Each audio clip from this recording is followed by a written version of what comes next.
भगवान शिव के 7 रहस्यमय अवतार। हर अवतार में छिपा है एक गहरा संदेश।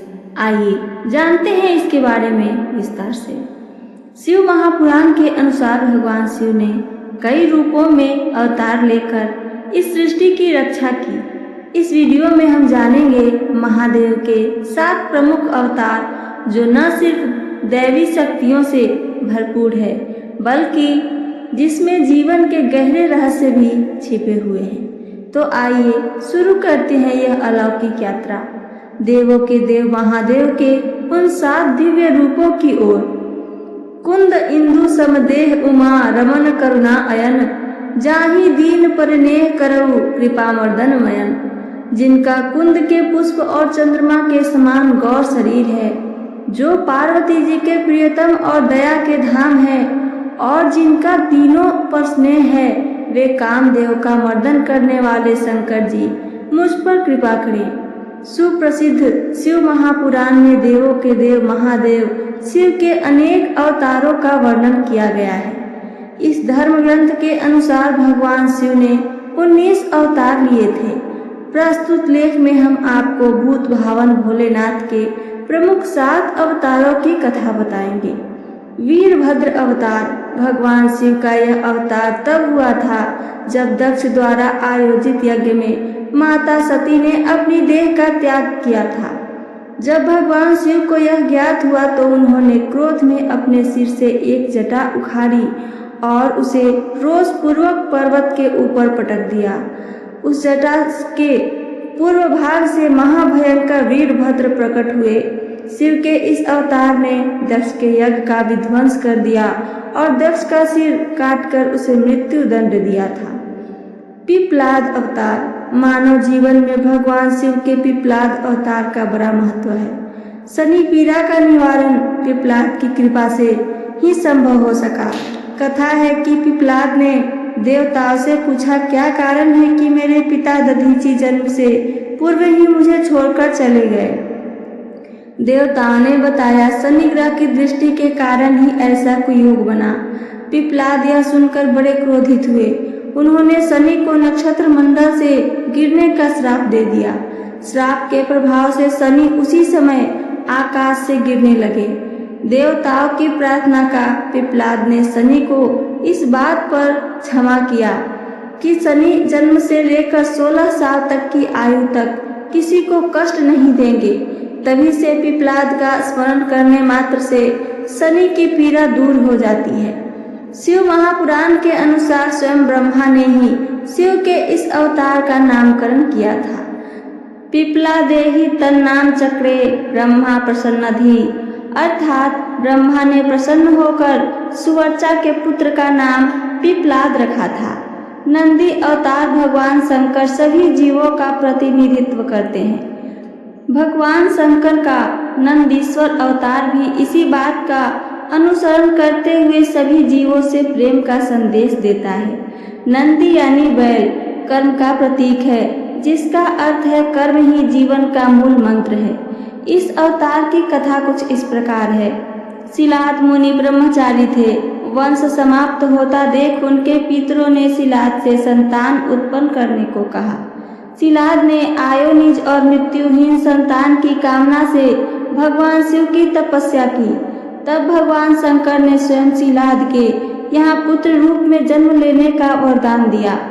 कुछ समय बाद भूमि जोतते समय शिलाद को भूमि से उत्पन्न एक बालक मिला। शिलाद ने उसका नाम नंदी रखा। भगवान शंकर ने नंदी को अपना गणाध्यक्ष बनाया। इस तरह नंदी नंदीश्वर हो गए।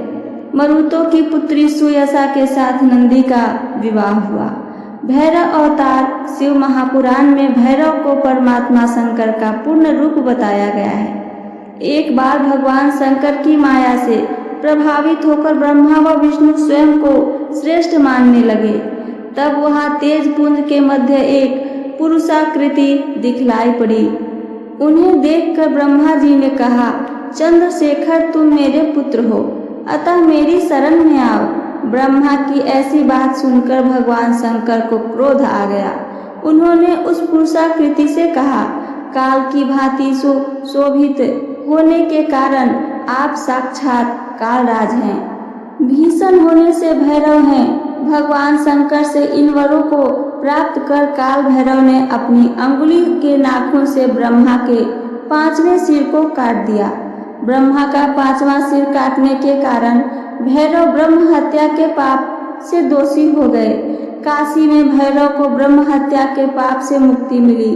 काशी वासियों के लिए भैरव की भक्ति अनिवार्य बताई गई है। अश्वत्थामा अवतार। महाभारत के अनुसार पांडवों के गुरु द्रोणाचार्य के पुत्र अश्वत्थामा काल, क्रोध, यम व भगवान शंकर के अंशावतार थे। आचार्य द्रोण ने भगवान शंकर को पुत्र रूप में पाने के लिए घोर तपस्या की थी और भगवान शिव ने उन्हें वरदान दिया था कि वे उनके पुत्र के रूप में अवतीर्ण होंगे। समय आने पर स्वंतिक रुद्र ने अपने अंश के द्रोण के बलशाली पुत्र अश्वत्थामा के रूप में अवतार लिया।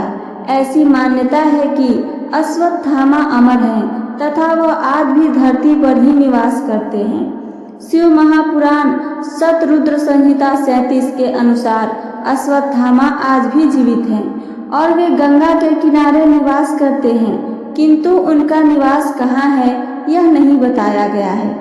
सर्भावतार भगवान शंकर का 6ठा अवतार है। सर्भावतार में भगवान शंकर का स्वरूप आधा मृग यानी हिरण तथा शेष सर्प पक्षी यानी पुराणों में वर्णित 8 पैरों वाला जंतु जो शेर से भी शक्तिशाली था उसका था। इस अवतार में भगवान शंकर ने नृसिंह भगवान की क्रोधाग्नि को शांत किया था। लिंग पुराण में शिव के सर्भावतार की कथा है।